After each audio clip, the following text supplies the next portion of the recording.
गिरता रहता है, इसको इस साइड रखोगे तो तुम्हारा वो नहीं गिरेगा, वो राइट साइड में रहेगा। तुम्हारे बार बार गिर रहा है, बार बार संभाल रहा है, वो अजीब लगता है। नहीं करोगे, आराम से खींचते रहोगे। ये अगर टिक गया ना तो शिविर सफल है। तो क्यों लग रहा है कोर्स कंप्लीट करना। Hello hello.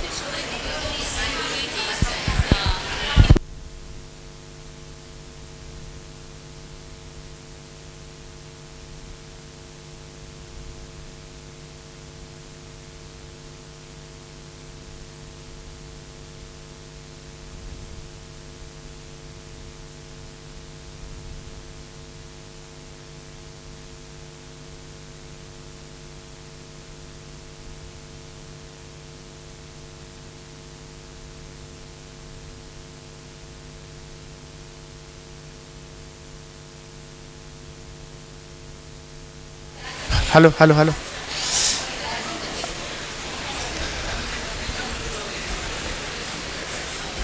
बहुत लोग नहीं आए हैं, पूरा खाली है, फिर ये लोग को परेशानी होएगी।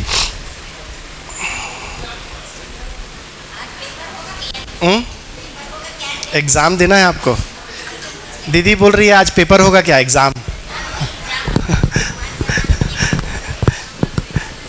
एग्ज़ाम करा लेंगे।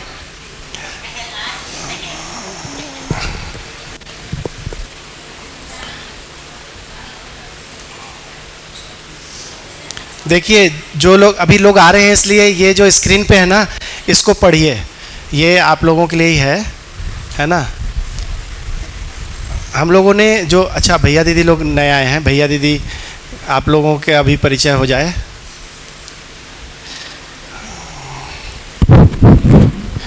ये आपका परिचय दे दीजिए, कहाँ से आए हैं, कितना, और फिर गोष्ठी भी तय करनी पड़ेगी। नमस्ते सभी को। मेरा नाम आलोक मिश्रा है और मैं सोनभद्र ज़िले यूपी से रावटगंज नाम की जगह से बिलोंग हम लोग करते हैं और वहाँ से हम लोग आए हैं। इससे पहले मैंने 8 दिन का यूएचवी किया हुआ है 2 बार जी। और अभी कहाँ से आए भैया, अभी कहाँ से आए? अभी रावटगंज से। रावटगंज ये कहाँ पे? रावटगंज ये सोनभद्र डिस्ट्रिक्ट है, सोनभद्र। सोनभद्र ये बनारस के पास पड़ता है। वहाँ से आ रहे हैं आप? जी जी, करीब यहाँ से करीब 500-550 किलोमीटर दूर है यहाँ से। मंजीत भैया मेरे को बोल रहे थे उनको वापस भेज देते करके। मैं सोचा यहीं कहीं से आ रहा हूँ। 2.5 दिन लेट। चलिए ठीक है जी। जी बस नाम बता दीजिए क्या आप? सुधा मिश्रा। अच्छा, आपने पहले शिविर नहीं किया? नहीं, पहला शिविर है। ठीक है, अब भैया कुछ सुनाए होंगे कुछ है ना? ज़्यादा नहीं पता। ठीक है, तो आपको एक गोष्ठी असाइन कर देते हैं। जो गोष्ठी ग्रुप होगा वो आज 2 से 3 कौन दीदी को कवर करेंगे जो 2 दिन हुआ है नोट्स, आप बताओगे? हाँ, बिटिया हैं। जब भोजन होगा ना 1 से 2, अगर हम लोग सही समय पे छोड़ दिए तो छोड़ना है। तो आपके पास 1 घंटा होगा, आप बिटिया के साथ ना 1 घंटे ज़रूर बैठना। अब भैया आप तो अपने हिसाब से किन्हीं को भी लेके, है ना, आप भैया के साथ, भैया सोनू भैया के साथ आप हो जाना। तो 2 दिन में क्या हुआ है आप लोग उनको कवर कराना थोड़ा बहुत, ठीक है? बहुत कठिन है लेकिन कराएंगे। कैसे करेंगे आप लोग भी सीखो। अरे भैया आए, हाँ भैया को मैं देख रहा था।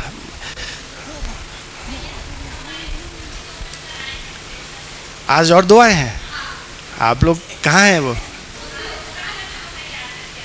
अच्छा, भैया आपका परिचय? मैं रोहित कुमार सिंगारे जी, रायपुर से आया हूँ। हाँ, क्या करते हैं बता दीजिए। लोग आप, अच्छा आप रुकेंगे कि चले जाएंगे? नहीं, मैं शाम को जाके सुबह फिर आ जाऊँगा। सुबह फिर आ जाएंगे? जी, नज़दीक है वैसा। अच्छा, अभी छुट्टियाँ चल रही हैं? जी। भैया टीचर हैं और भैया को लेके आया, भैया फिर भैया को लेके आए, चेन बन गया है ना। टीचर हैं, कहाँ टीचिंग करते हैं भैया? मैं बेमेतरा डिस्ट्रिक्ट बॉर्डर में हूँ। अच्छा, खारू नदी के पास कंडरका में।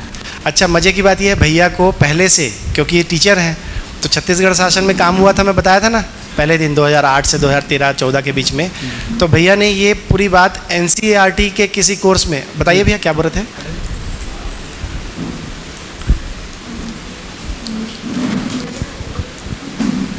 NCERT के माध्यम से जी प्राइमरी स्तर के बच्चों को जीवन शिक्षा का अपने जीवन में क्या क्या योगदान होनी चाहिए और उसको कैसे ग्रहण किया जाना चाहिए जिससे जीवन ज़्यादा सुखी हो सके, एक बेसिकली यानी प्रशिक्षण दिया गया था।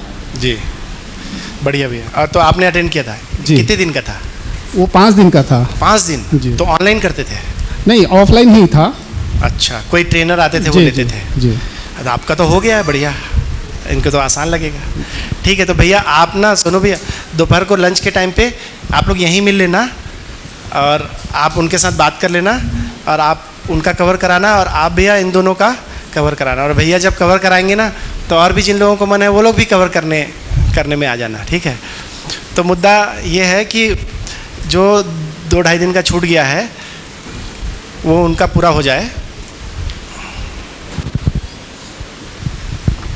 इसको यहीं रखते हैं। बहुत लोग नहीं आए हैं, फिर कैसे करेंगे? कोई भी मुद्दा, इसको पढ़ लिए सब लोग?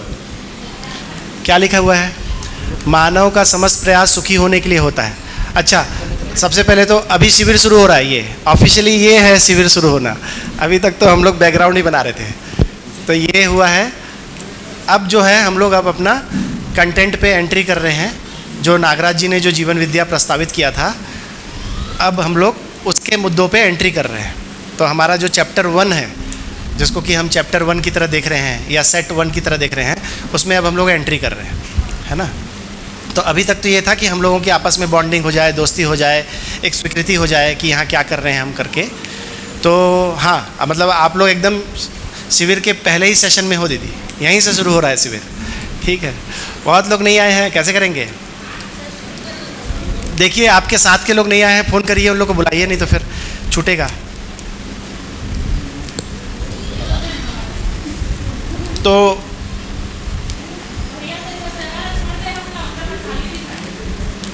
हाँ,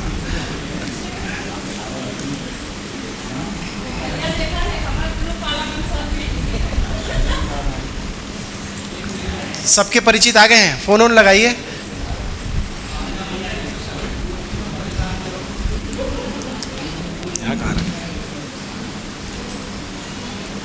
तब तक जब तक आते हैं मैं ये ड्राइंग यहाँ बना देता हूँ, ठीक है।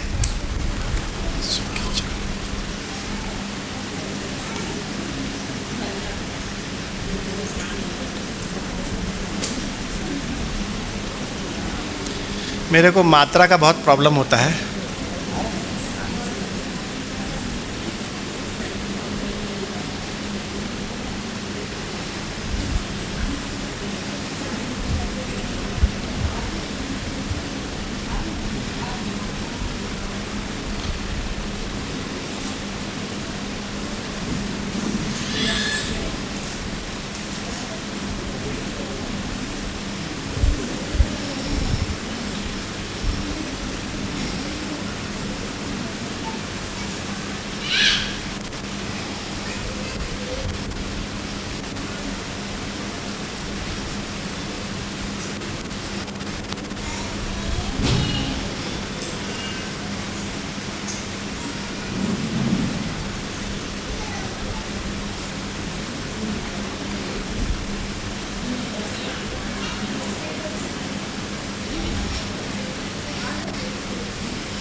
Hello hello hello hello hello hello, ठीक है।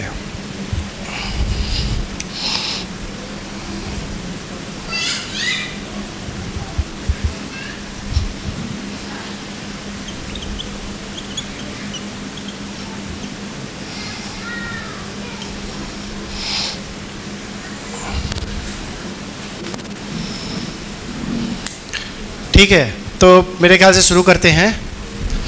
जैसा ये चार्ट आप लोग देख रहे हैं,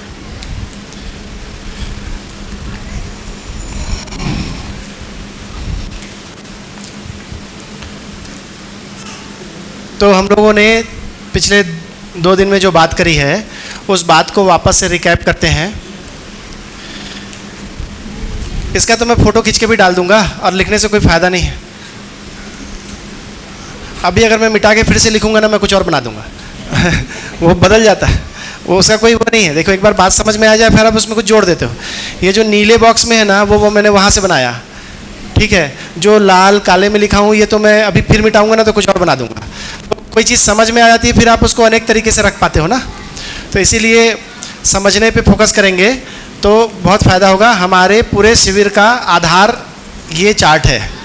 इस चार्ट से, ये वाला जो चार्ट है, इस चार्ट से हम लोग पूरे शिविर को अगले 5 दिन और 6 दिन और करने वाले हैं।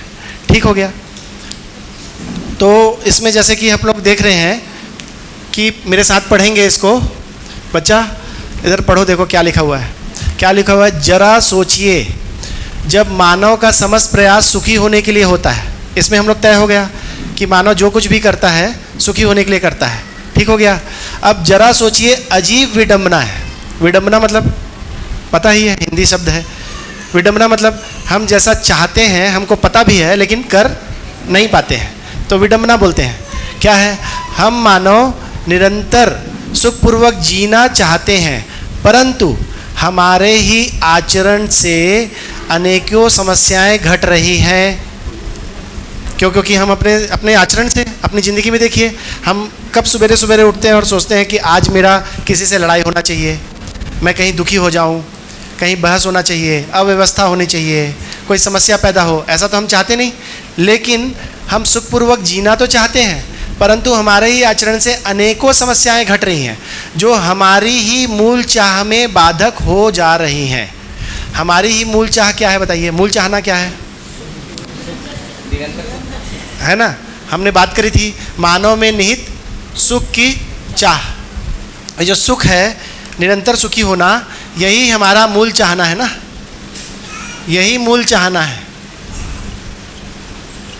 ये ठीक हो गया। और क्या बोले कि अजीब विडंबना है। तो विडंबना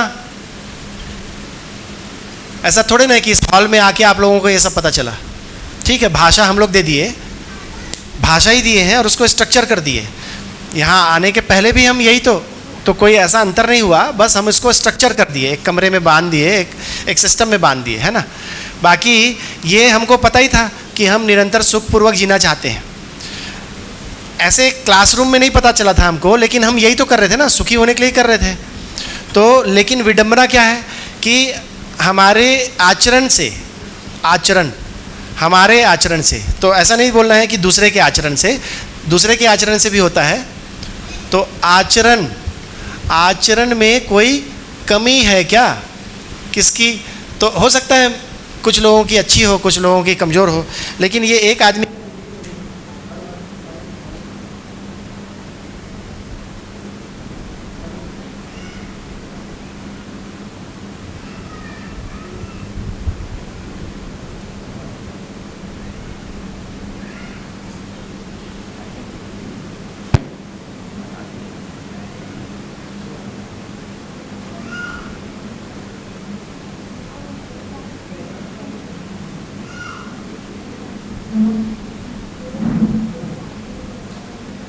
हेलो ये लो लगाओ इसको। तो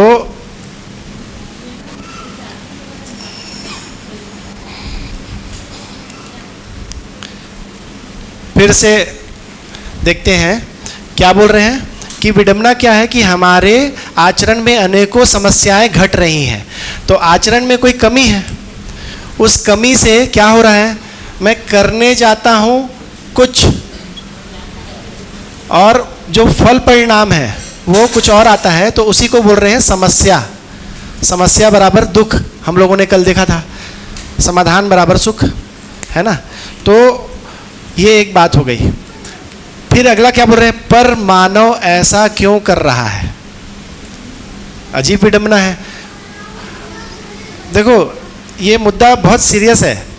हो सकता है कि अभी हमको ये लगे कि नहीं मैं तो ठीक कर रहा हूँ, मैं तो ठीक ही चल रहा हूँ, तो मैं तो ठीक ही चल रहा हूँ, ये ठीक बात है। मैं भी जब परिचय शिविर किया था तो मेरे को ऐसा नहीं लगा था, 4-5 दिन तक ये लगा था कि कोई तकलीफ तो है नहीं।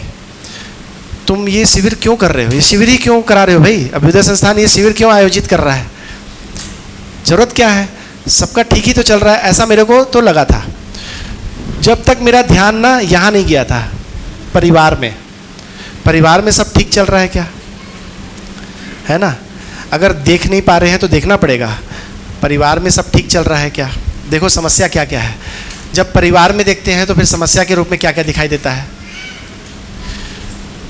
मैं मतलब स्वयं में विश्वास की कमी दिखाई देती है। चलो इसको बोल सकते हैं कि नहीं सब ठीक ही चल रहा है, क्यों, क्योंकि मेरे पास विश्वास की कमी नहीं है, मेरे पास क्या है, पैसा है। पैसा है तो सब कुछ आ गया, ऐसा करके हम अपने आप को तो बचा सकते हैं, चलो ये हो जाएगा, है ना, नौकरी व्यापार कर लेंगे हो जाएगा। लेकिन परिवार में क्या शिकायत मुक्त संबंध है क्या, शिकायत मुक्त संबंध है क्या। तो आप ये बोल सकते हो क्योंकि मैं पैसा कमाता हूँ इसलिए मेरे साथ सब ठीक से रहते हैं, तो ये स्वार्थ की दृष्टि है। स्वार्थ की दृष्टि में कई बार ठीक लगता है कि भाई जो पैसा कमाने वाला है उसके पास ये समस्या नहीं आती, इसको बोलते हैं स्वार्थ की दृष्टि है। स्वार्थ की दृष्टि है। एक होता है परार्थ, दूसरे को भी मिले, ये इससे अधिक की दृष्टि है, ज़्यादा है ये। और एक होता है परमार्थ। परमार्थ किसको बोलेंगे, जो कि इससे भी अधिक है, ये सर्वशुभ की दृष्टि है, सर्वशुभ। तो हमको ये वाला दृष्टि का पता नहीं है। कभी कभी हम लोग कंबल बांट के और कुछ कर आके सोचते हैं हमने कुछ कर दिया। जब तक हमारा देखना मैं में रहेगा स्वार्थ का, परार्थ मतलब दूसरा भी, परमार्थ मतलब सभी लोग, ये दृष्टि से ये दिखता है कि समस्या कैसे है।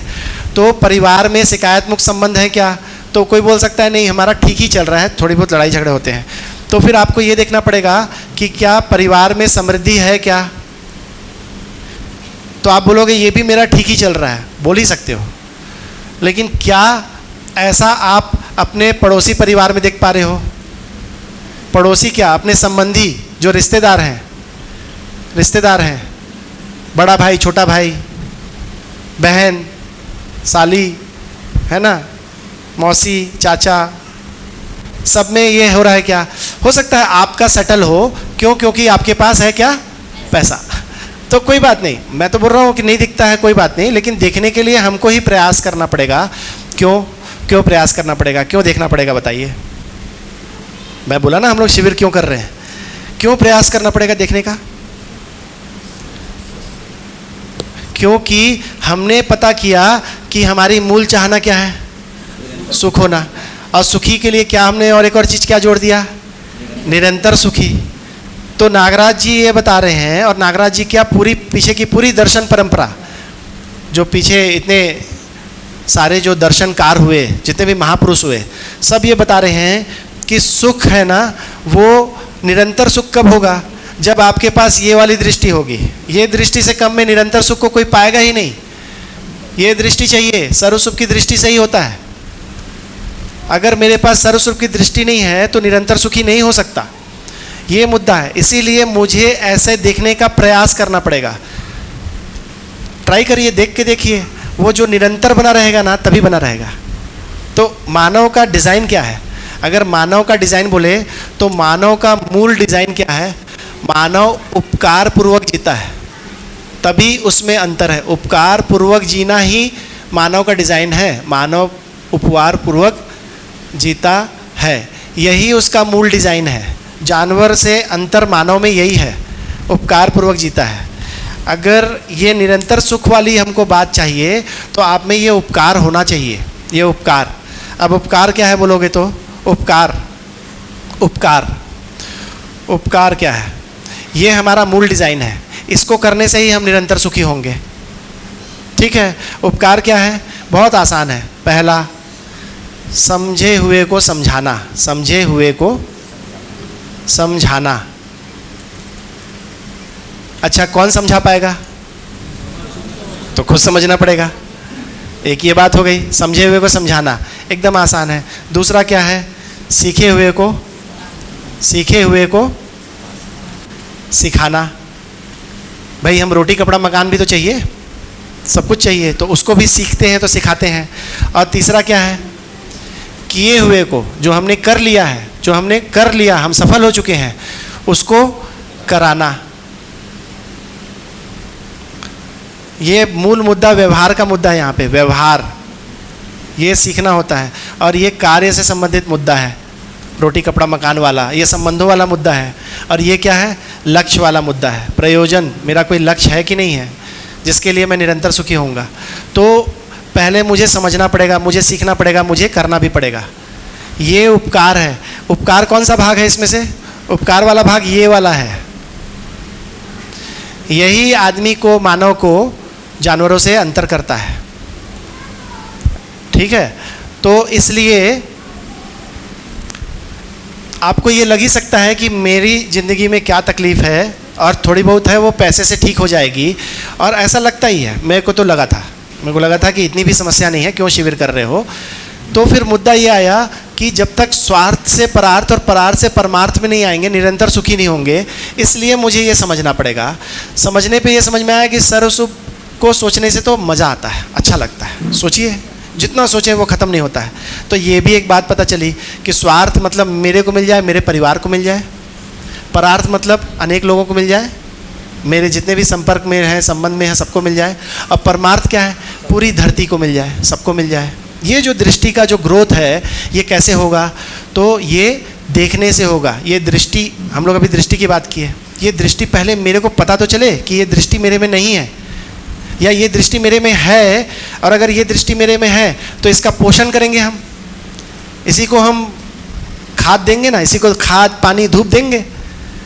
क्यों? क्योंकि हमको क्या पता चला कि मानव का समस्त प्रयास क्यों है? सुखी होने के लिए है। तो जब सुखी होने के लिए है तो उसी के पीछे लगते हैं। तो फिर ये पता चला कि मैं में हो सकता है विश्वास की कमी, हम पैसे से कर लिए। परिवार में शिकायत मुक्त संबंध समृद्धि हमारा होगा भी, क्या ही पता। लेकिन क्या मेरे पड़ोसी, मेरे रिश्तेदार, मेरे सभी दोस्तों की ज़िंदगी में यह है क्या? हो ही नहीं सकता। आज का 90% यूथ नशे में है, नशा ट्राई कर रहा है, करता नहीं है लेकिन नशा ट्राई करता है, करना ही चाहता है। और अगर उसमें चंगुल में फंस गया तो फंसेगा ही। 90% युवा विवाह के लिए कंफ्यूज हैं, विवाह करें क्यों नहीं करें, करें नहीं करें। क्यों? क्योंकि उनको यही नहीं समझ में आ रहा है कि विवाह के फ़ायदे क्या हैं। क्यों? क्योंकि वो जो फ़ायदे देख रहे हैं वो तो लिव इन से हो जाता है, लिव इन रिलेशनशिप से हो जाता है। अगर वो फ़ायदा है तो फिर तो वो ठीक ही सोच रहे हैं। लेकिन क्या वो कभी यहाँ पहुँचेंगे निरंतर सुख तक? वो बुरी तरीके से, अरे अभी तो वो सूटकेस में वो कैसे ड्रम में डाल रहे हैं एक दूसरे को काट काट के, कितना भयंकर हो रहा है। तो बिल्कुल मजाक के टाइप के, मतलब आदमी को इतना मजाक हो गया है कि लोग उसमें हंस रहे हैं दुखी होने की बजाय, जबकि दुखी होना चाहिए ना। आदमी आदमी के साथ ऐसा कर रहा है, कितना बुरा हाल है।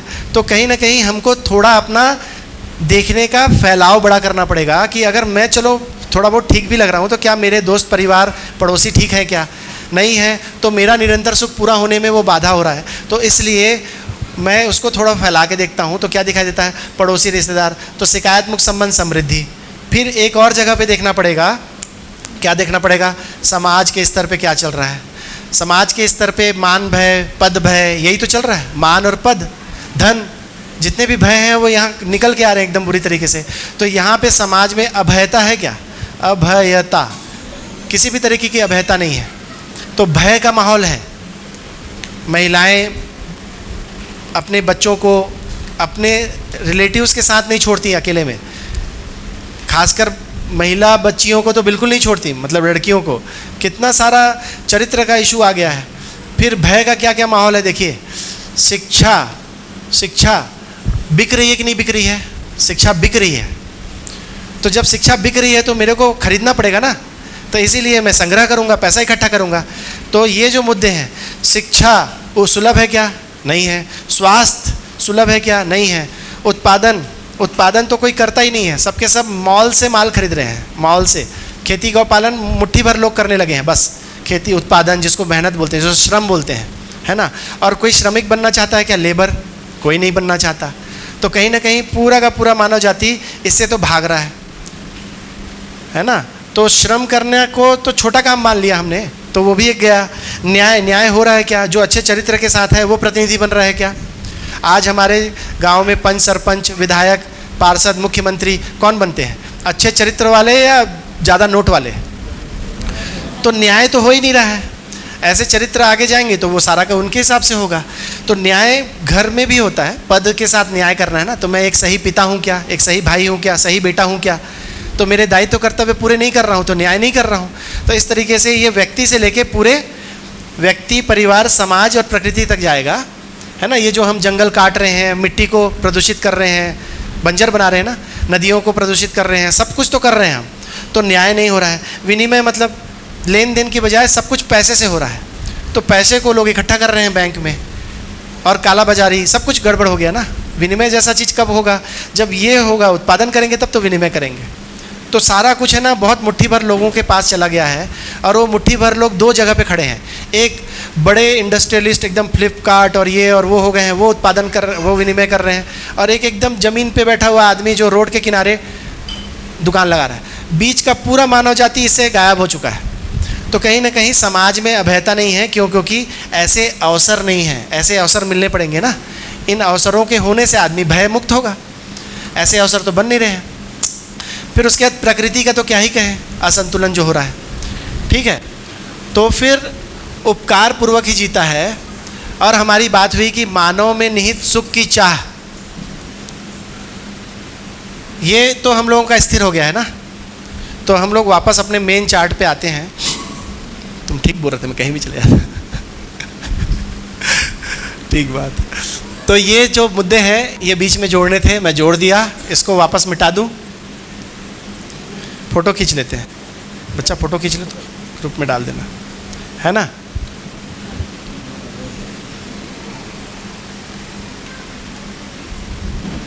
नहीं चालू हुआ? अच्छा,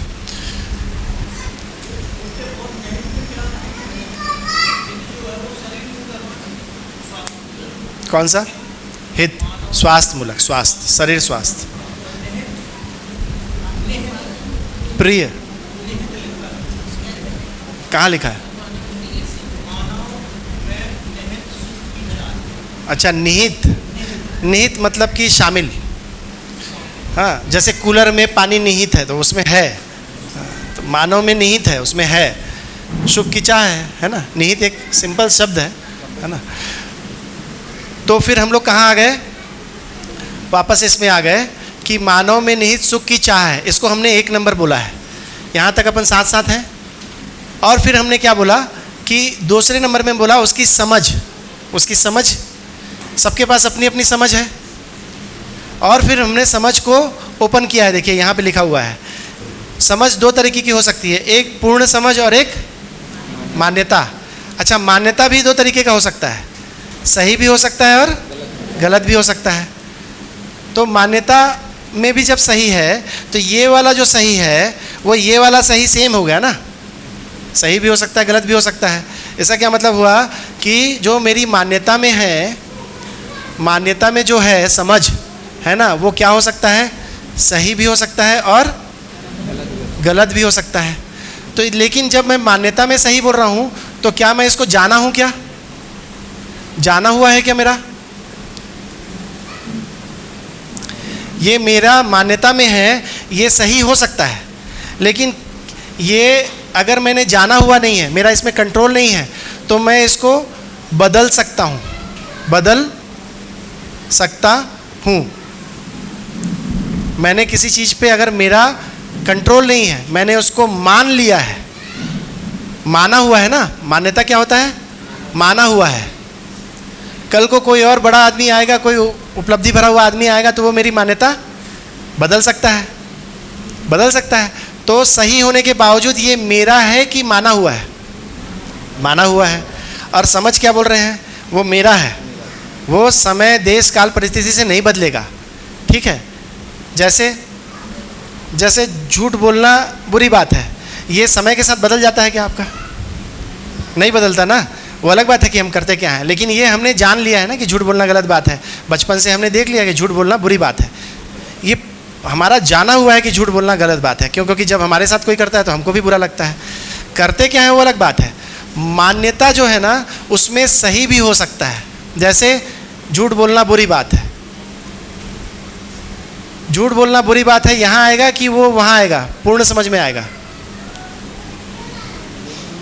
जिसको हमने जान लिया है वो पूर्ण समझ में आ जाएगा, ठीक है ना।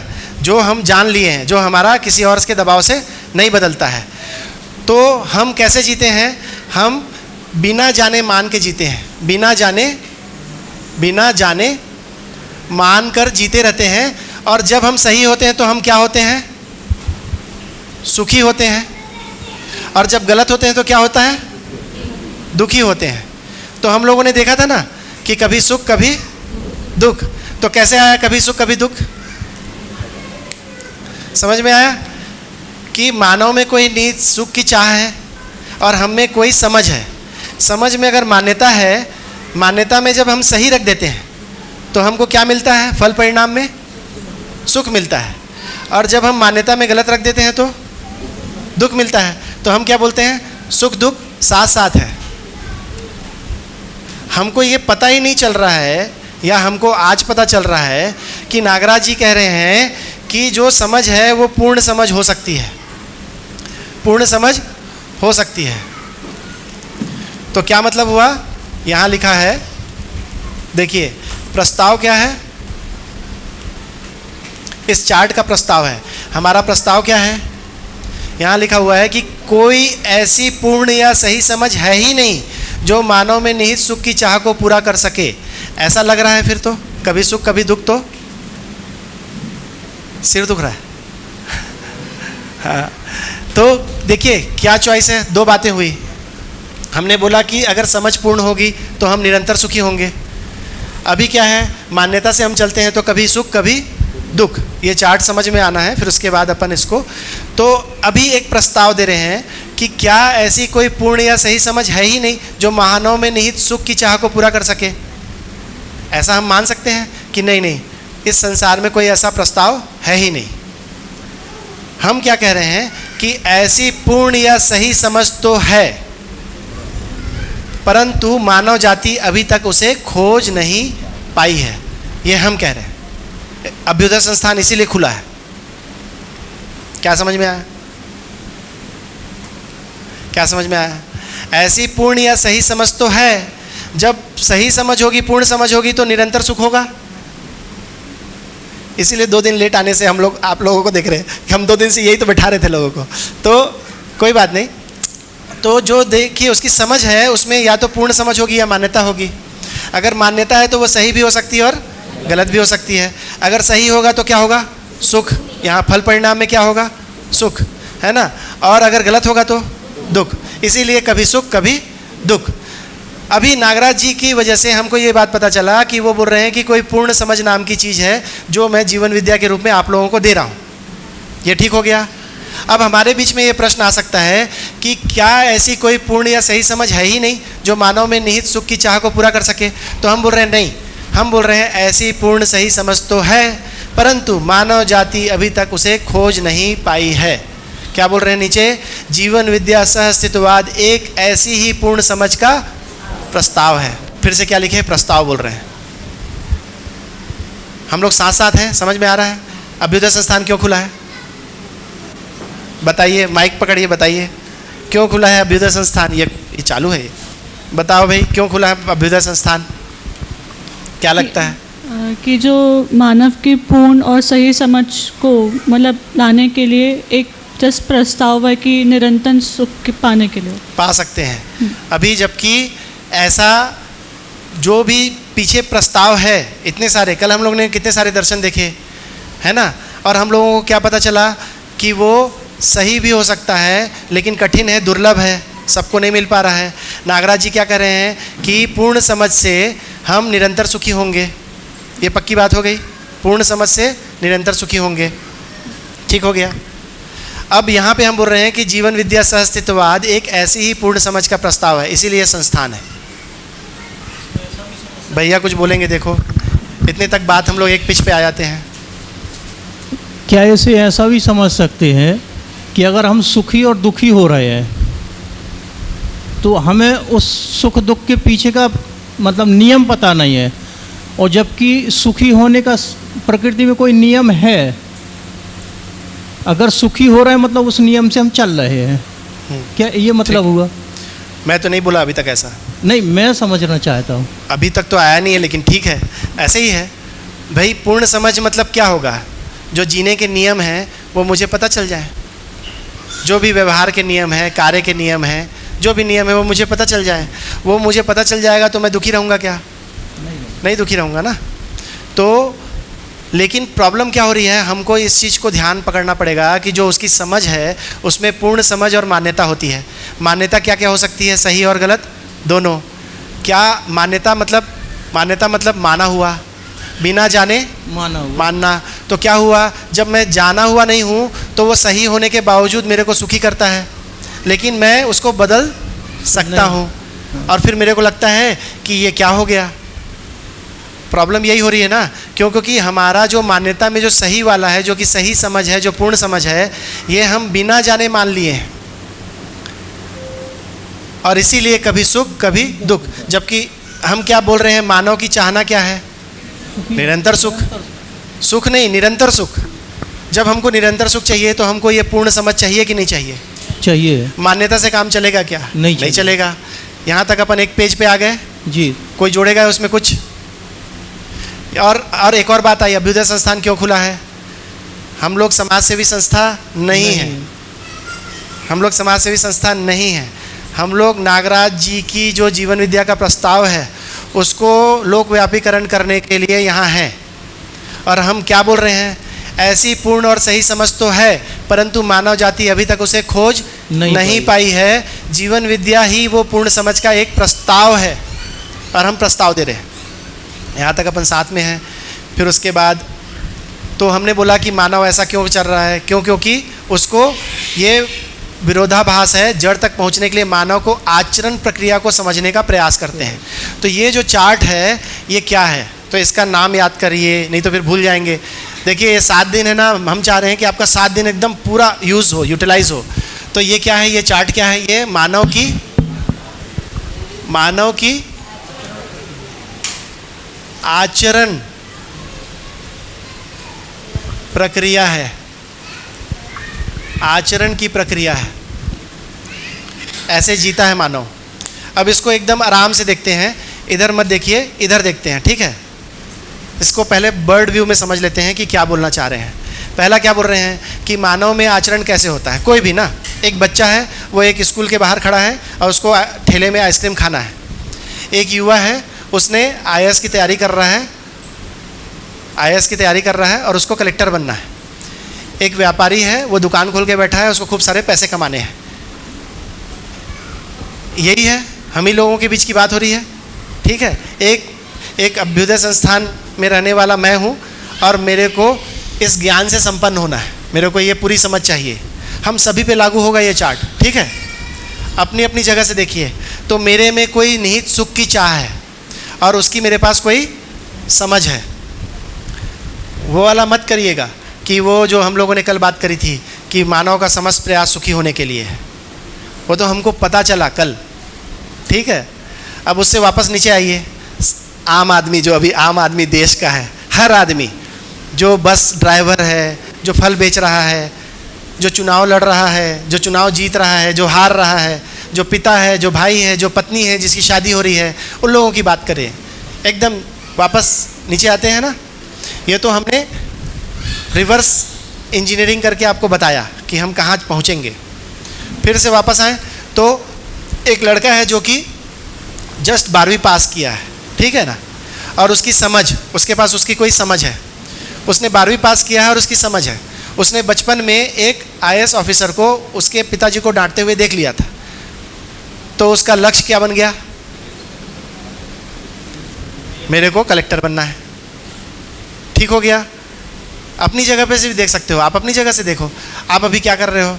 अभी आप जॉब कर रहे हो भैया, जॉब कर रहे हो, तो आप में निहित सुख की चाह क्या है कि भाई ये जो जॉब है मेरा ठीक से चलता रहे, जॉब ठीक से चलता रहे, कोई भी कार्रवाई सस्पेंशन ना हो मेरा, और मैं जो भी जिम्मेदारी मिली है मैं वो अच्छे से करूं।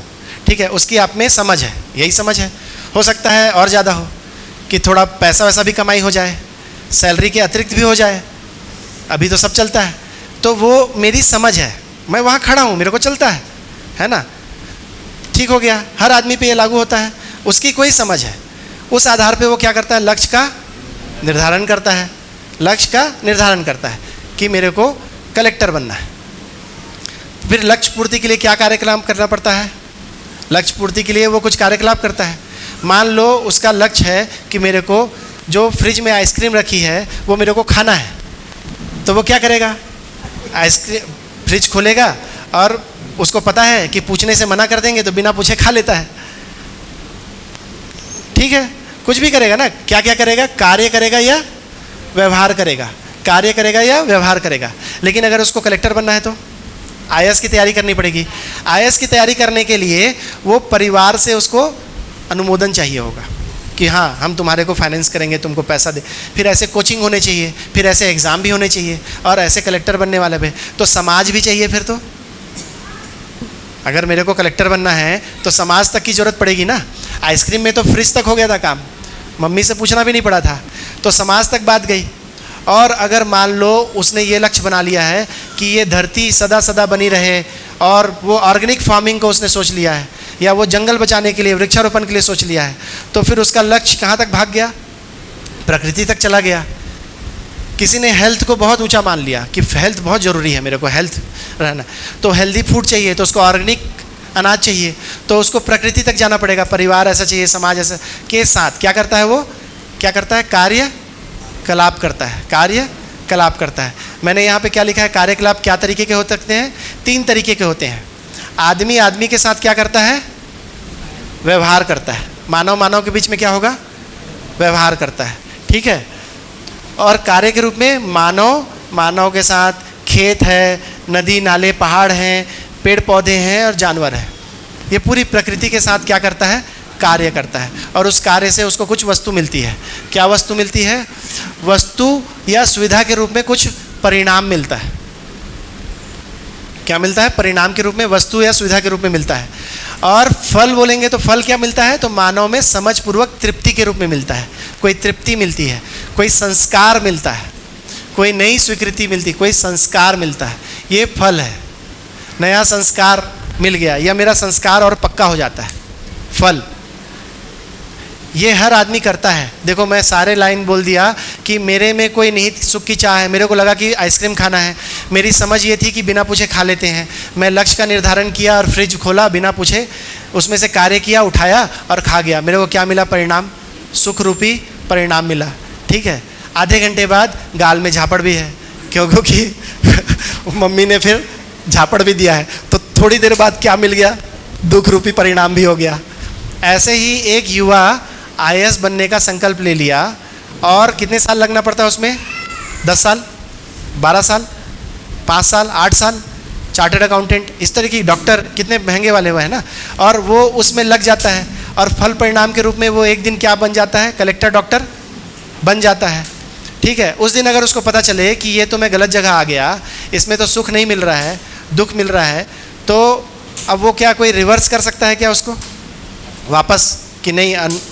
या फिर मान लो उसने 10 साल लगाया और वो नहीं बन पाया, तो फंस गया, उसका ज़िंदगी खराब हो गया। तो यहाँ पे जो ज़रूरी बात है वो ये है कि लक्ष्य का निर्धारण सही होना चाहिए। आप लोग सहमत हैं मेरे से?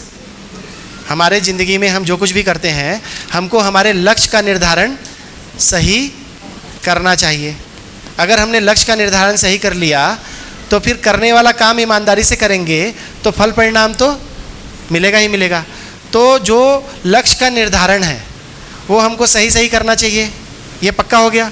अगर हमने गलत लक्ष्य का निर्धारण किया तो आगे तो रिवर्स नहीं है ना, मैं तो उसमें आगे बढ़ गया ना। मैंने बचपन में देखा, मेरे पापा को एक आईएएस ऑफिसर ने डांटा और मैंने ये लक्ष्य बना लिया कि मैं कलेक्टर बनूंगा, और मैं लक्ष्य का निर्धारण कर लिया। बहुत मेहनत करके 10-12 साल में मैं कलेक्टर बन गया, और फिर कलेक्टर बनने के बाद पता चला कि अरे यहाँ तो सुख नहीं है, ये मंत्री मेरे को डांट रहा है, ये मुख्यमंत्री मेरे को सस्पेंड कर रहा है, तो उस टाइम पे मेरे पास कोई जगह है क्या सुधरने का, वापस पलटने का? नहीं है ना। तो यहाँ तो फल परिणाम है, ये हमारे हाथ में नहीं रहता है। फिर कार्यक्रम में तो हम लोग पूरा लगते हैं ना भाई, जब हम तय कर लेते हैं कि मेरे को ये फलाना एग्ज़ाम पास करना है तो हम करते हैं उसको, ये करने वाला जगह तो हमारे हाथ में है। तो लक्ष्य का निर्धारण कोई बड़ी बात है, यहाँ तक अपन साथ साथ हैं। लक्ष्य का निर्धारण कोई बड़ी बात है। लक्ष्य अगर गलत चुन लिए तो फल परिणाम में तो भुगतना ही पड़ेगा। ठीक हो गया। अब एक कदम और पीछे आते हैं उसकी समझ पे। ये लक्ष्य का निर्धारण करते कैसे हैं? कैसे करते हैं? उपरोक्त आकृति में हम देख सकते हैं कि गड़बड़ 2 नंबर के बक्से में हो रही है। जो भी गड़बड़ है ना, ये बक्सा 1 है, ये बक्सा 2 है, ये बक्सा 3 है, ये बक्सा 4 है और ये बक्सा 5 है। तो हम लोग ये भी देख पाए कि गड़बड़ कहाँ हो रही है। अगर हमारे हाथ में कोई चीज़ है तो लक्ष्य का निर्धारण कहाँ से होता है? मेरे में कोई निहित सुख की चाह है, ये तो है, और मेरे पास उसकी समझ है। मैं ये लक्ष्य कैसे बनाता हूँ? समझ से बनाता हूँ। मेरी जो समझ है उसी से तो लक्ष्य बनाता हूँ ना। एक घर में 5 लोग हैं और 5 आइसक्रीम है। माँ क्या बोलती है कि 5 को आइसक्रीम मिलेगा, वो फ्रिज में रख देती है। जबकि एक 3 साल का बच्चा क्या सोच सकता है कि मैं 2 खा लूँ, 3 खा लूँ।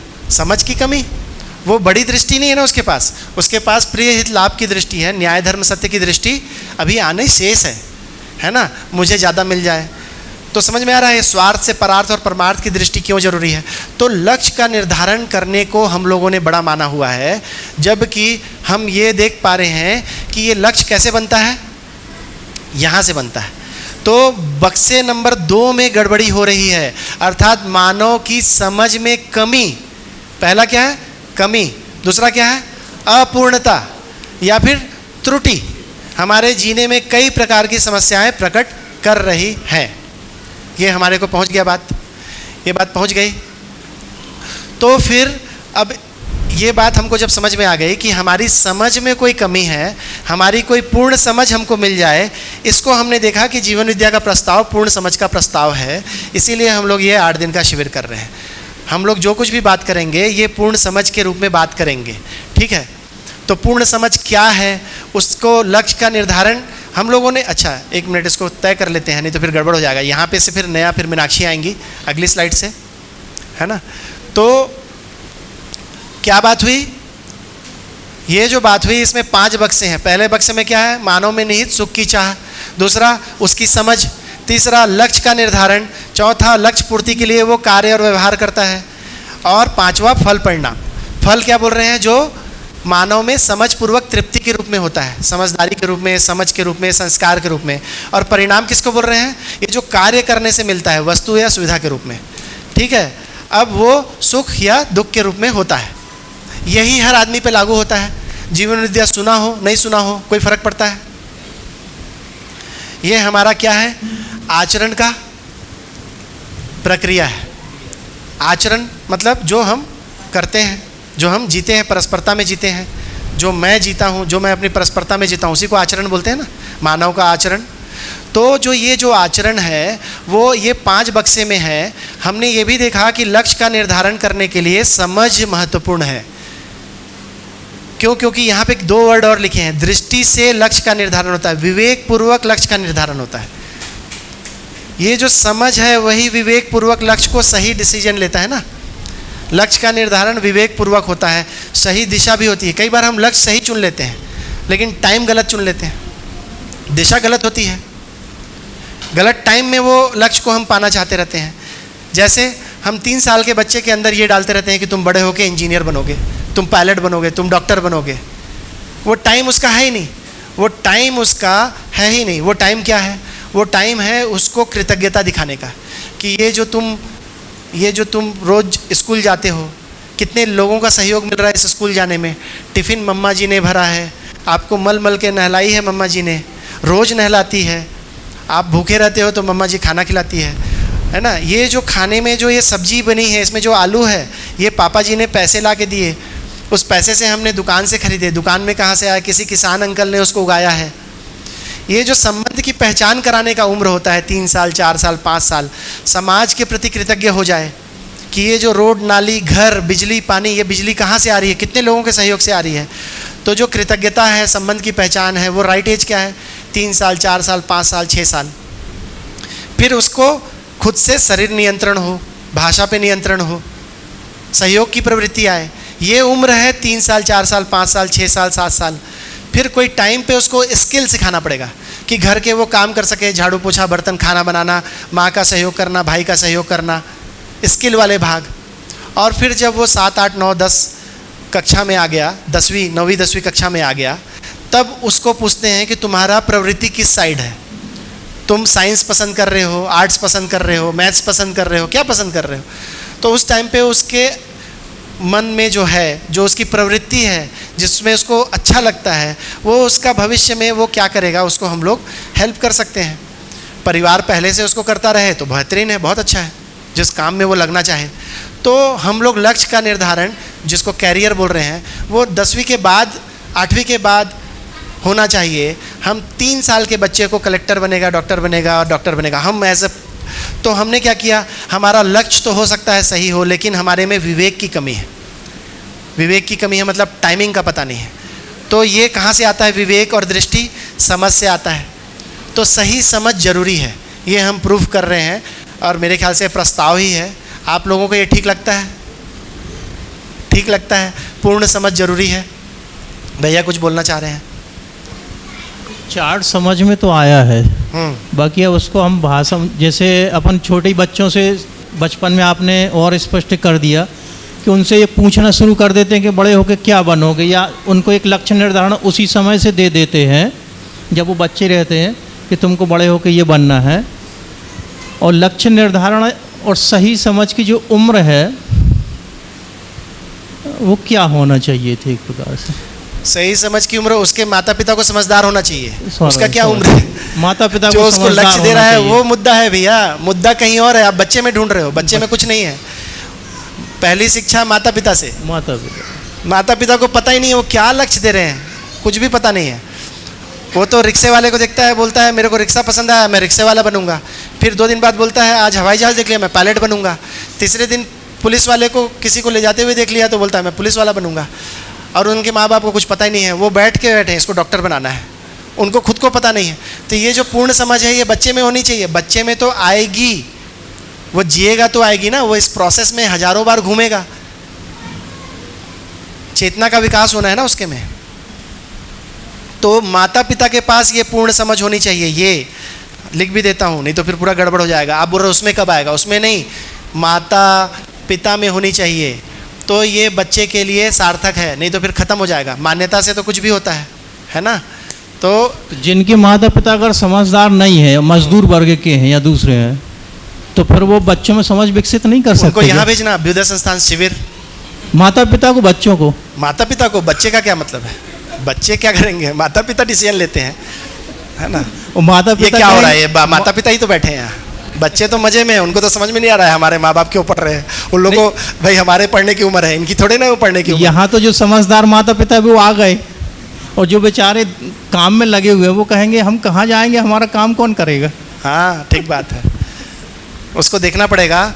हम लोग उसको समाज व्यवस्था करके 5वें 6वें दिन में बताएंगे समाज व्यवस्था कैसे बनेगी और समाज व्यवस्था में प्रॉब्लम क्या है। तो हम आपको अभी स्वयं बताएंगे, फिर परिवार भी पढ़ाएंगे, फिर समाज भी पढ़ाएंगे। हम 5वें 6वें दिन समाज में व्यवस्था कैसे। तो नागराज जी ने छोड़ा नहीं है। अगर देखो कोई चीज़ छोड़ देंगे तो पूर्ण समझ होगा क्या? तो नागराज जी ने कुछ छोड़ा होगा क्या? नहीं छोड़ा है। नहीं, इसीलिए बोल रहे हैं सभी प्रश्नों के उत्तर मिलेंगे। मैं इसलिए कहा कि चार्ट बना है, समझ में आया है। अब मैं उसको कैसे व्यक्त कर पा रहा हूँ अपनी भाषा में। बिल्कुल बढ़िया, जैसा भी समझ में वो हमने किया। देखो आप पूछ रहे हो तो बहुत कुछ निकल के आ रहा है ना।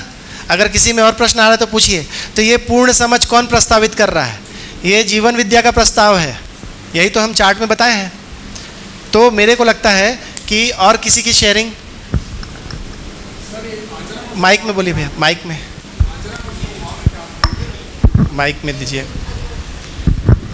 मानव की आचरण और स्वभाव में क्या अंतर है? ठीक है, तो अभी ये प्रोसेस में मैं बोल देता हूँ, रुका तो रुका। आचरण मतलब आदमी आचरण कैसे करता है? मैं हूँ तो मेरा आचरण परस्परता में होता है। परस्परता में मतलब मैं पत्नी के साथ हूँ तो पति पद में हूँ, बेटे के साथ हूँ तो अभिभावक हूँ, है ना। तो परस्परता में आचरण होता है। उसमें 3 मुद्दे होते हैं। एक, मेरा मूल्य कैसा, मेरा उसके प्रति भाव कैसा है। अगर मैं अभिभावक हूँ तो मेरे में ममता वात्सल्य का भाव उसके प्रति होना चाहिए, ये आचरण है ना। चरित्र के रूप में मैं स्वधन स्वनारी स्वपुरुष के साथ जीता हूँ कि नहीं जीता हूँ, दयापूर्ण कार्य व्यवहार मेरे हैं कि नहीं है। नहीं तो फिर मैं खुद में एक चरित्रहीन व्यक्ति हो गया ना। स्वनारी स्वपुरुष नहीं है, परधन में जीता हूँ, पर नारी पर पुरुष करता हूँ, पर पीड़ा के काम करता हूँ, तो ये आचरण मेरे लिए भी ठीक नहीं है और परस्परता के लिए भी ठीक नहीं है। तो आचरण के 3 डिपार्टमेंट हैं। एक है मूल्य, जिसके साथ मैं खड़ा हूँ। आप दीदी हैं, आप बहन हैं, तो बहन के साथ कैसा मेरा व्यवहार होगा, क्या कार्य होगा, वो सहयोग को मैं कर पाता हूँ। दूसरा हो गया, मैं चरित्र के रूप में कैसे जीता हूँ, पर पीड़ा, पर नारी, पर पुरुष, पर धन तो नहीं करता हूँ। और मेरे अंदर नीति नैतिकता है कि नहीं है, नैतिकता के साथ जीता हूँ कि नहीं जीता हूँ। जैसे नैतिकता का क्या मतलब हुआ कि नैतिकता का चौखट कितना बड़ा है, तो नैतिकता का चौखट यहाँ ख़त्म होता है। ये जो अच्छी बात है ये मेरे को मिल जाए, पड़ोसी को मिल जाए, मेरे गांव को मिल जाए और सबको मिल जाए, तो मेरे में ये नैतिकता के रूप में कैसा है, मेरे में ये डिज़ाइन कैसा बना हुआ है। अगर मैं केवल 10-20 लोगों को मिल जाए तो स्वार्थी दृष्टि के साथ हूँ, बहुत लोगों को मिल जाए, मेरे समाज को, मेरे जाति के लोगों को मिल जाए, मेरे गांव के लोगों को मिल जाए, तो वो परार्थ दृष्टि और परमार्थ दृष्टि की नैतिकता के साथ मैं हूँ कि नहीं हूँ। तो ये आचरण है।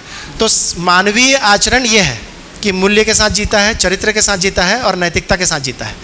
स्वभाव क्या है? जो मेरे में बना रहता है, वो मेरे में बना रहता है।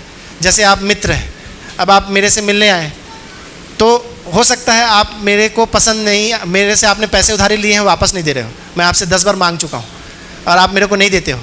तो जब भी मैं आपसे मिलता हूँ, है ना, अगर मैं अच्छे भाव के साथ हूँ, स्वभाव के साथ हूँ, मतलब मैं समझदार हूँ, मेरे पास पूर्ण समझ है, तो मैं जब भी आपसे मिलूँगा मेरे में द्वेष रहेगा क्या आपके प्रति? अगर मैं पूर्ण समझ के साथ हूँ तो स्नेहपूर्वक मैं आपसे फिर से आग्रह करूँगा कि मेरी उधारी पैसे वापस दे दो। मेरे में द्वेष हुआ तो गलती हो गई। तो जो स्वभाव है वो मेरे में है, वो परस्परता में आप कैसे भी हो सकते हो, है ना। तो स्वभाव को नागराज जी ने कहा है, मानव का जो स्वभाव है वो जो खराब वाला स्वभाव है उसको बोलता है दीनता, हीनता और क्रूरता। ये 3 तरीके के खराब वाले स्वभाव हैं। और जो समझदार पूर्ण समझ वाले स्वभाव क्या है, वो धीरता, वीरता, उदारता, दया, कृपा और करुणा के साथ बना रहता है। सामने वाला कहीं भी खड़े रहे उससे नहीं फर्क पड़ता, ऐसा होता ही है। जब 3 साल का बच्चा स्कूल से अपने दोस्त की पेंसिल बिना पूछे ले आता है तो आप उसको समझाते हो ना कि ये ठीक नहीं है बेटा जी, ये ठीक नहीं है, ये ठीक नहीं है, आप वापस करो करके। फिर अगले दिन फिर ले आता है तो उसको डांटते हो, समझाते हो। और अगर आपके गांव का कोई आदमी आपके घर में आए और आपकी तिजोरी से ज्वेलरी ले जाए तो आप उसको समझाते हो कि जेल में पहुंचाते हो? समझाने का जगह ही नहीं है। इसका क्या मतलब हुआ कि ये जो क्या मुद्दा क्या चल रहा था, मुद्दा हाँ, तो ये जो स्वभाव है जो मेरा बदल जा रहा है आदमी बदलने के साथ, तो ये स्वभाव नहीं है, ये मेरे में अभाव हो गया। आदमी बदल रहा है, मेरा भाव बदल जा रहा है। एकदम खराब वाले उदाहरण लिया हूं ना ताकि एकदम चोट लगे, नहीं तो आदमी को क्या लगता है कि नहीं। आप समझो, एक आदमी आपके घर में चोरी किया है, उसके प्रति आपका भाव बदल गया, तो उसमें कमी है कि आप में कमी है? कमी तो मेरे में है ना, मेरा भाव कैसे बदल गया? मैं उसको मानव की तरह नहीं देख पाया, मेरे को उसकी परिस्थिति नहीं दिखी। हाँ, तो अब क्या मैं उस चोरी किया है तो उसको छोड़ दूंगा क्या? मैं उसको जो भी सामाजिक नियम से जो दंड है वो दंड दिलवाने के लिए पूरा प्रयास करूंगा, दंड नहीं छोड़ूंगा। उसके साथ जो भी होना है, सुधार ही दंड है तो सुधार के लिए भी प्रयास करूंगा। लेकिन जो मेरे में उसके प्रति जो द्वेष आ गया कि मैं उसको मार ही डालूं, ये मेरे अंदर भाव बिगड़ा ना। ये भाव नहीं बिगड़ना, ये एक मुद्दा है। पूर्ण समझ वाले व्यक्ति के अंदर भाव नहीं बदलेगा, आदमी बदलने से भाव नहीं बदलेगा, वो हमेशा स्नेह के भाव से रहेगा, प्रेम के भाव से रहेगा, है ना। इसका ये मतलब नहीं बुद्धू है, उसको जेल में भी डलवाएगा भाई, क्योंकि वो उसके लिए ज़रूरी है, उस वातावरण के लिए ज़रूरी है, उस समाज की सुरक्षा के लिए ज़रूरी है। अभी तो हम पूरा हिल जाते हैं ना। वीडियो देखो, जो गलती किए रहते हैं, चोरी, पॉकेट मार, मैं तो देखा हूँ दिल्ली में, मतलब उसने पॉकेट मारा, उसको पकड़ लिया किसी ने, भाई साहब उसको जो पिटाई हो रही है, मतलब वो शायद बचेगा कि नहीं बचेगा, इतना पीटते हैं, इतना। ठीक है उसने पॉकेट ही मारा है ना, मैं भी तो सोच रहा हूँ, लेकिन 5 मिनट के बाद आप सोचोगे कि ये इतना बड़ा काम तो नहीं किया था कि ये अब पैरों पे खड़ा नहीं हो पाएगा। कोई ढंग का मूड में है, इतना मारते हैं, वो तो पूरा, भाई ये निश्चित बात है कि वो गलती किया है और उसको वो विधिवत जो भी सज़ा है, वो जो भी हमने सामाजिक रूप से मिलकर तय किया है।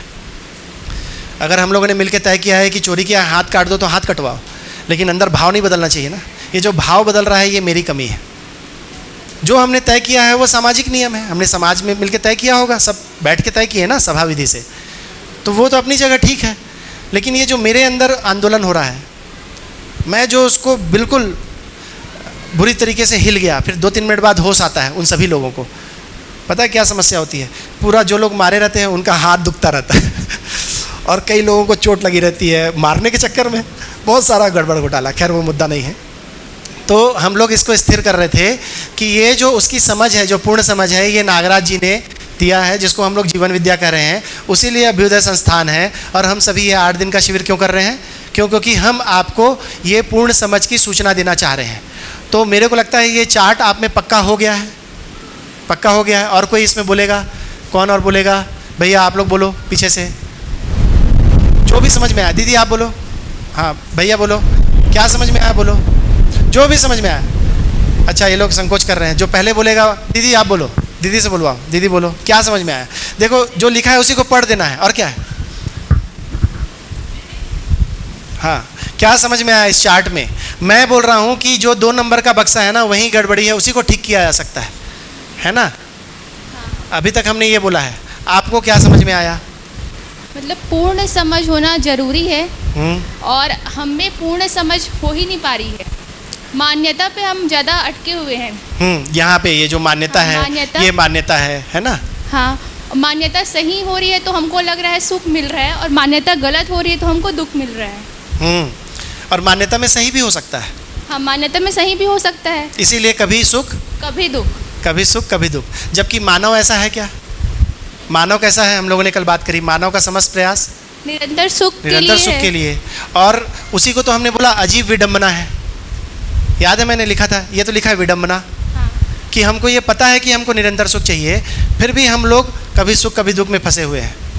तो हमने देखा कि फल परिणाम को कुछ बदल सकते हैं क्या? हमारे हाथ में है क्या? उसके पीछे कार्यकलाप तो हम ईमानदारी से करते हैं। उसके पीछे लक्ष्य का निर्धारण, ये लक्ष्य का निर्धारण कौन करता है? हम स्वयं। ये मेरी समझ से करते हैं ना हम लक्ष्य का निर्धारण। तो जो मूल समस्या है वो कहाँ है? समझ में है, 2 नंबर के बक्से में है। हाँ। आप देखो ये बात नहीं बोल रहे हो, आकृति में हम देख सकते हैं कि गड़बड़ कहाँ है। देखिए गड़बड़ लिखा हुआ, गड़बड़ सेकंड बॉक्स में 2 बक्से में हो रही है। क्या हो रहा है? मानव में समझ की कमी हो सकती है, या अपूर्णता हो सकती है, या त्रुटि। तो बस हमारे जीने में कई प्रकार की समस्याएं प्रकट हो रही हैं। फिर क्या बोले थे अपन ने कि अपन यहाँ गए थे, देखे थे अपन ने कि हमारी प्रस्तावना क्या है?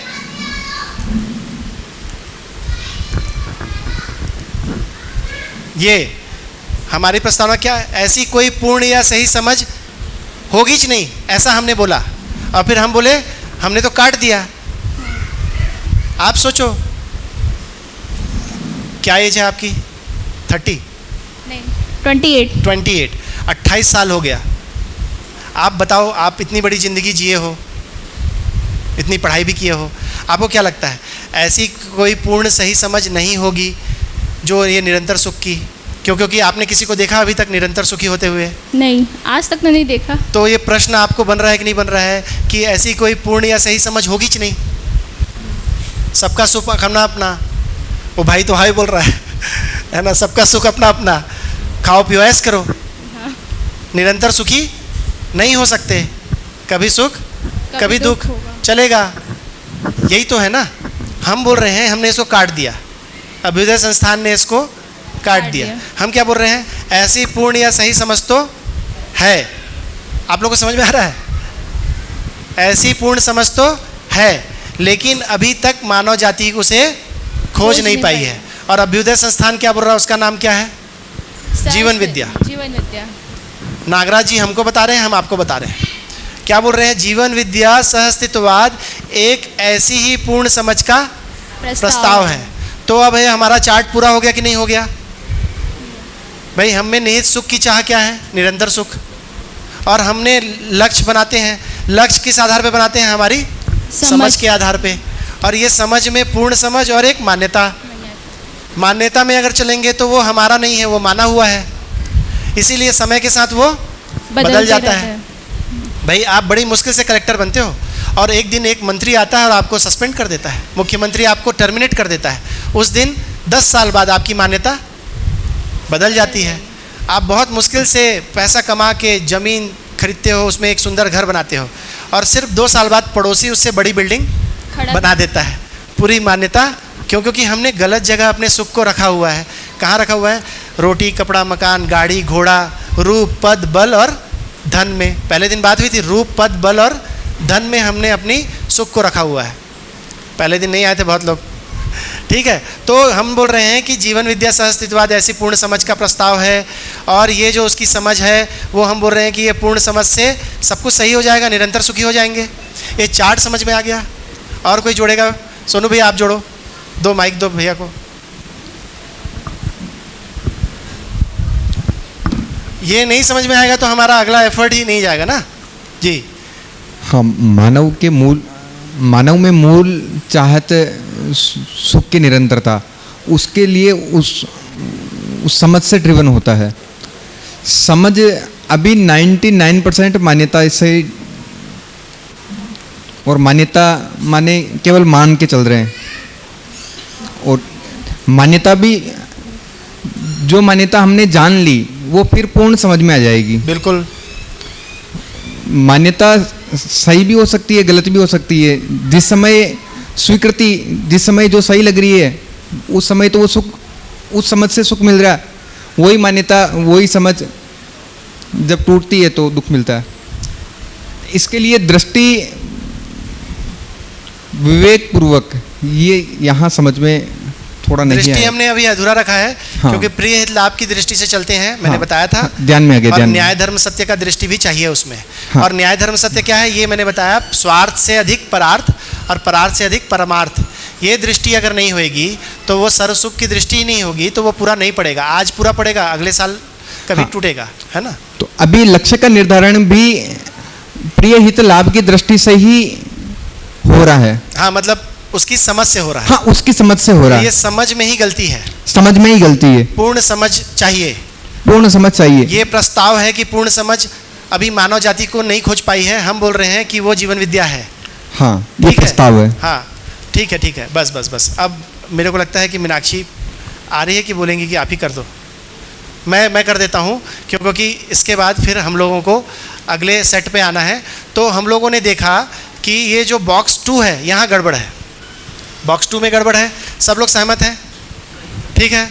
अब देखिए आगे क्या बोल रहे हैं हम बोल रहे हैं कि जो चाहत पूर्ति है वो प्रश्न मुक्ति समाधान पूर्वक जीना। मानव के पास कुल कितने प्रश्न हैं?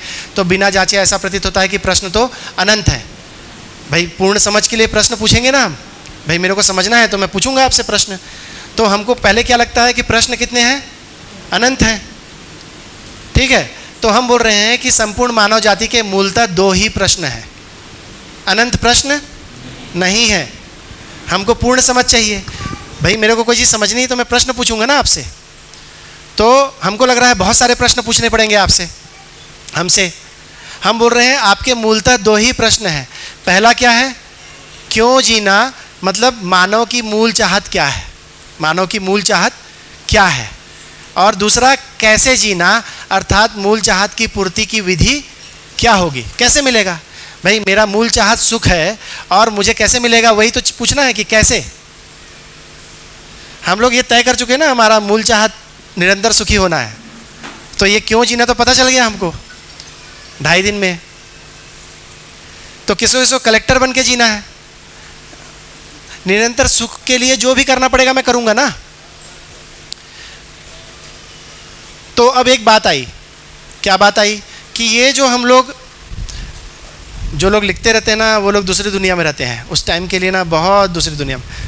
तो अब एक बात आई कि जब एक बच्चा कलेक्टर बनना चाहता है, आईएएस की तैयारी कर रहा है, एक व्यापारी पैसा कमाना चाहता है, एक महिला अपने बच्चे को खाना खिलाना चाहती है, सारे उदाहरण सब अपने ज़िंदगी से, ये सारे के सारे जो हैं लक्ष्य हैं कि तरीके हैं, माध्यम है। पैसा लक्ष्य है कि माध्यम है? क्या बात है। देखिए आप लोग, ये हम लोग उल्टा शुरू करते हैं ना तो 1-1.5 घंटा लगता है। पैसा तो लक्ष्य है, ऐसा हो जाता है। आप लोगों का कितना सेटल हो गया, सच बता रहा हूँ। हम लोग पिछला शिविर है ना उल्टा शुरू किया था। हमने ये बोला था कि लक्ष्य क्या है, मैंने लिखा भी है, देखो लक्ष्य क्या है। और लक्ष्य क्या में फिर हमने सबसे पूछा था, तो किसी ने कहा था मैं अभी पढ़ाई कर रहा हूँ, मेरा है ना, मेरा ग्रेजुएशन लक्ष्य है। किसी ने बोला मेरे बच्चों की अच्छी शिक्षा लक्ष्य है। किसी ने कुछ कहा, सब ने लक्ष्य कहा। फिर हमने पूछा कि वो लक्ष्य है कि वो माध्यम है। तो फिर ये वापस फिर हमने ये वाली बात बताई कि मानव का समस्त प्रयास सुखी होने के लिए है। रियली हमने उल्टा बताया था। तो फिर बहुत देर बाद लोग बोले ठीक है, हम जो कुछ भी कर रहे हैं ये सब तरीके हैं, ये सब माध्यम है। लक्ष्य क्या है फिर? निरंतर सुखी होना ही लक्ष्य है। ठीक हो गया? सच में 1 घंटा? क्यों, हम लोग पिछली बार उल्टा किए थे, हुआ ही नहीं था। 1 घंटा 1 मिनट में आप लोगों ने बोला। सच में हम लोग उल्टा किए थे। हमने ऐसा किया था, लक्ष्य लिखा था और फिर लक्ष्य क्या है, तो सब ने बोला, कोई बोला मैं आए, कोई ग्रेजुएशन, किसी ने बोला बच्चे का अच्छा शिक्षा, किसी ने क्या कहा, अच्छी शिक्षा क्यों? सुखी होने के लिए, निरंतर सुखी होने के लिए। अच्छा, कोई आदमी सुसाइड कर रहा है, उसका लक्ष्य क्या है? निरंतर सुखी होना है। सुसाइड तो माध्यम है। हाँ, कल अपनी बात हो गई ना। सुसाइड करना लक्ष्य है कि माध्यम है? माध्यम है। पैसा कमाना माध्यम है। बड़ा घर बनाना, बड़ी गाड़ी, है ना, सब कुछ माध्यम है। पढ़ाई करना सब माध्यम है। अच्छा, कोई सेवा करता है, अपने माता पिता, भाई बहन, पड़ोसी, सबका सेवा करता है, वो लक्ष्य है कि माध्यम है? सुनो, ब्लड डोनेशन क्या है? ब्लड डोनेशन क्या है? लक्ष्य है कि माध्यम है वो? तो लक्ष्य, सेवा करना लक्ष्य है कि माध्यम है? सेवा करना लक्ष्य है कि ब्लड डोनेशन है ना, है? भारत का संविधान लक्ष्य है कि माध्यम है? माध्यम है ना, है? ये जो शिविर कर रहे हैं ये लक्ष्य है कि माध्यम है? तो कितना आसान हो गया। तो लक्ष्य क्या है ना? तो इसलिए मानव जाति के सिर्फ 2 ही प्रश्न हैं। एक, क्यों जीना, तो हमने बोला वो निरंतर सुखी होने के लिए जीना। दूसरा, कैसे जीना, तो मूल चाहत की पूर्ति। ये पूर्ति कैसे होगी? तो एक भाग तो हो गया। तो अब ये जो मूल चाहत की पूर्ति कैसे होगी, इसके लिए ये जो 2 मूलतः जो अनंत प्रश्न हैं उसको सिर्फ 2 ही प्रश्न में ले आए हमने। अब ये 2 प्रश्न में कैसे जीना, तो कैसे जीना के लिए वापस से अब हमको वो बंदर गुलाटी करता है ना, वैसे ही फिर से हमको अंदर जाना पड़ेगा कि भाई कैसे जीना के लिए तो कुछ और चीज़ों को जानना पड़ेगा। तो क्या क्या चीज़ों को जानना पड़ेगा? देखिए क्या क्या लिखा है। पहला, कि ये निरंतर सुखी कौन होना चाहता है? निरंतर सुखी कौन होना चाहता है दीदी? मानव की मैं? मानव की मैं ना, है? मैं सुखी होना चाहता हूं निरंतर। तो पहला प्रश्न बन गया कि मैं क्या हूं, मैं कौन हूं, मैं कैसा हूं, मैं कितना हूं। तो मैं पे प्रश्न खड़ा हो गया ना कि ये कौन है मैं ये कौन है मैं, जो कि मैं फेंक के रोटी दूंगा तो नहीं खाता है। अभी आप लोग खाना खाने जाओगे, अगर रोटी जमीन में फेंक दें और आप खाओगे क्या कोई भी? अच्छा, मान लो रोटी खा लिए तो शरीर को ताकत मिलेगी कि नहीं मिलेगी? मान लो रोटी उठा के खा लिए तो शरीर को ताकत मिलेगी कि नहीं मिलेगी? ताकत तो मिलेगी। लेकिन ये कौन है जो फेंकी हुई रोटी उठा के नहीं खा रहा है? तो ये मैं कौन है, ये मैं को समझना पड़ेगा। क्योंकि मेरे को कैसे जीना है को तय करना है। तो मैं क्या हूँ, इसको याद कर लीजिए, ये क्या हूँ केवल एक वर्ड है, असल में क्या का मतलब नहीं है। 5WH बोलते हैं इसको, 5WH। कई लोगों को याद होगा 5W क्या है? Who, when, where, why. एक और क्या होगा? व्हाट। मैं क्या हूं, मैं क्यों हूं, ये प्रश्न आएगा नहीं आएगा? फिर मैं कहां हूं,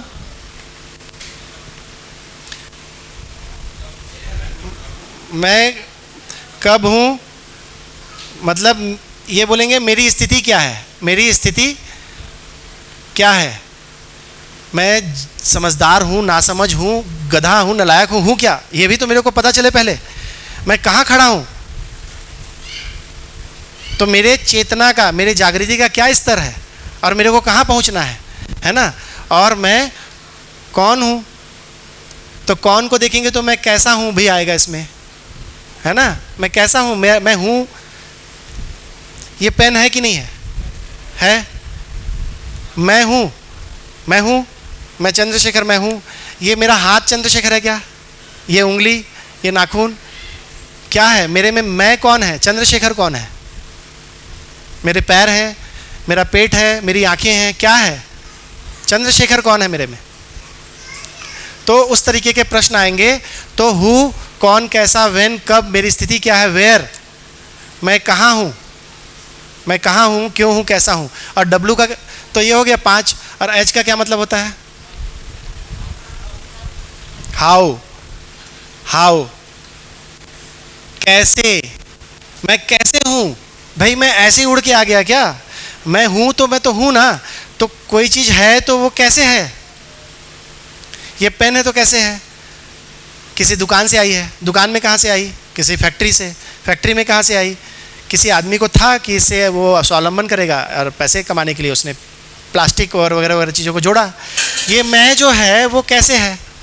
तो 5WH की ज़रूरत पड़ती है। इसीलिए जो ये हमारे प्रश्न हैं जो कि अनंत हैं, हम बोल रहे थे। हाँ दीदी, हमारे प्रश्न अनंत हैं क्या? पूर्ण समझ पाने के लिए, पूर्ण समझ पाने के लिए अनंत प्रश्न है क्या? हमारे प्रश्न केवल 2 ही हैं, क्यों जीना और कैसे जीना। क्योंकि ये मानव केंद्रित चिंतन है। कल बात हुई थी, मानव को केंद्र में रखें। ये नहीं बताएंगे यहाँ कि पंचर कैसे बनाना है या पनीर कैसे पकाना है, ये अगले 5 दिन बात नहीं होगी। मानव को केंद्र में रख के चिंतन में 2 ही प्रश्न बनेंगे, मैं क्यों जीना और कैसे जीना। उसको जब खोलते हैं तो मैं क्या हूँ, क्योंकि ये निरंतर सुखी तो मेरे को होना है, ये पूर्ण समझ मेरे में होना है। तो पहले मेरा तो पता चल जाए कि मैं कौन हूँ, क्या हूँ, कैसा हूँ, कितना हूँ, कहाँ हूँ। फिर दूसरा क्या है? मेरे मम्मी है, पापा है, भाई बहन है, ये पंखा है, रोड है, नाली है, रोटी कपड़ा मकान चाहिए। तो ये संसार क्या है? ये संसार क्या है? ये जो मैं रोज़ सुबह सूरज उगता है, रात को अंधेरा हो जाता है ना? मैं पैदा होता हूँ, मर जाता हूँ। ये पूरा संसार क्या है? ये पूरा संसार क्या है? दूसरा प्रश्न। और तीसरा क्या है? सुखपूर्वक जीने के लिए करना क्या है? जब मैं क्या हूं और संसार क्या है पता चल जाएगा, तो करना क्या है? अभी मैं भूखा हूं और किचन में खाना है, तो करना क्या है? मेरे को खाना जाके खाना है ना? ऐसे ही मैं क्या हूं, संसार क्या है, तो करना क्या है? निरंतर सुखी होने के लिए करना क्या है? आ जाते हैं आखिरी स्लाइड में। ये आखिरी स्लाइड है। जीवन विद्या के प्रस्ताव को विस्तार से देखने पे पता चलता है कि जैसी सृष्टि वैसी दृष्टि हो जाए, यही पूर्ण समझ है। ठीक है। अब 3 ज्ञान की स्थापना को सही समझ प्रस्तावित है। फिर से प्रस्ताव वर्ड आ गया। नागराज जी ने ये 3 प्रश्नों को ज्ञान के रूप में बताया है। पहला प्रश्न क्या है? देखो, संसार क्या है? मतलब सृष्टि। इस सृष्टि में मैं भी हूँ, इस संसार में मैं भी हूँ कि नहीं हूँ? तो संसार क्या है के लिए एक ज्ञान दिए, अस्तित्व दर्शन ज्ञान। यहाँ लिखोगे क्या? यहाँ लिख दो, मिटा के। नहीं लिख देते हैं फिर। अच्छा, इसका फोटो खींचना पड़ेगा। तो 3 ज्ञान दिए। पहला प्रश्न जो था संसार क्या है, तो इसमें आएगा अस्तित्व दर्शन ज्ञान। ये नागराज जी ने दिया है ना। अगले 6 दिन हम लोग इस पे बात करेंगे कि संसार क्या है।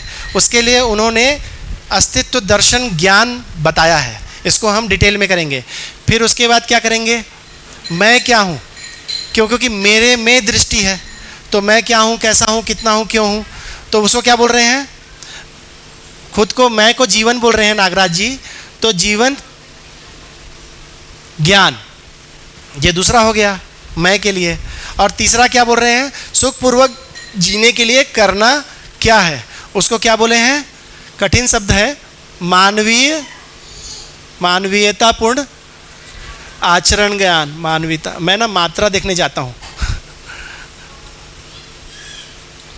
आचरण ज्ञान, क्या क्या दिए, 3 ज्ञान के रूप में नागराज जी ने ये पूर्ण समझ को बताया है। पूरे तार जोड़ने पड़ेंगे, नहीं तो फिर सब गोल गोल हो जाएगा। हम में निरंतर सुखी होने की चाहना है, हम कुछ लक्ष्य बनाते हैं, लक्ष्य के मूल में कोई समझ है, समझ अगर पूर्ण होगी तो हम निरंतर सुखी होंगे। निरंतर सुखी होने के लिए पूर्ण समझ चाहिए। नागराज जी ने जीवन विद्या दिया है। जीवन विद्या में जब हम आते हैं तो 3 प्रश्न बनते हैं, क्यों जीना, कैसे जीना को छोड़ते हैं तो क्या आता है, संसार क्या है, तो सृष्टि, ये पूरा संसार क्या है, तो अस्तित्व दर्शन ज्ञान, तो ये पहला ज्ञान है, ये पहला ज्ञान है जो नागराज जी ने दिया है, ऐसे बोल के दिया है। अब हम लोग उनके दर्शन में एंट्री कर चुके हैं, है ना। मैं इस संसार में हूँ कि नहीं हूँ, हूँ। मैं किसी का भाई हूँ, बेटा हूँ, पिता हूँ मैं। तो संसार क्या है, इस संसार में आपके लिए तो मैं संसार हुआ ना, आपके लिए मैं संसार हो गया, मेरे लिए आप संसार हो गए। तो संसार क्या है, इसको ज्ञान के रूप में बताए। दूसरा मैं में ये जीवन ज्ञान, मैं को नागराज जी ने जीवन कहा है, जो मैं बोल रहे हैं उसको जीवन कहा है, वो जीवन ज्ञान। और तीसरा सुखपूर्वक जीने के लिए करना क्या है, वही कैसे जीना, कैसे जीना। तो कैसे जीना क्या हुआ, ये आचरण ज्ञान, ये आचरण का ज्ञान। यहाँ पे क्या लिखा था मैंने, आचरण प्रक्रिया। समझ में आ रही है बात, समझ रहे हैं, जुड़ रहा है, ठीक है। तो ये 3 ज्ञान, अब अगले 5-6 दिन हम लोग यही बात करेंगे। अस्तित्व दर्शन ज्ञान 1 दिन बात करेंगे, जीवन ज्ञान की 1-2 दिन बात करेंगे, और मानवतापूर्ण आचरण ज्ञान की 3-4 दिन बात करेंगे। मानवतापूर्ण आचरण ज्ञान में परिवार, समाज, पूरा राष्ट्र आएगा, सब आएगा। जीवन ज्ञान में क्या आएगा, मैं। और अस्तित्व दर्शन ज्ञान में क्या आएगा, संसार, ठीक है। तो अगली स्लाइड क्या है, जीवन विद्या अथवा सहअस्तित्ववाद का प्रस्ताव क्या है। यह प्रस्ताव स्वयं का अध्ययन कराता है, स्वयं का अध्ययन। दूसरा, संपूर्ण अस्तित्व का भी अध्ययन कराता है, स्वयं का अध्ययन और पूरे अस्तित्व का अध्ययन।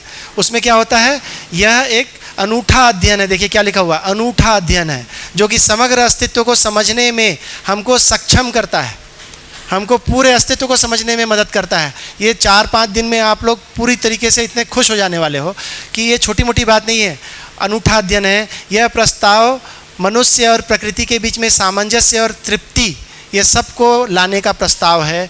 इस तरीके से ये मीनाक्षी का स्लाइड है, मैंने बोल दिया, वो बोल रही कम टाइम है और मेरे ख्याल से 20 मिनट ज़्यादा हो गए हैं।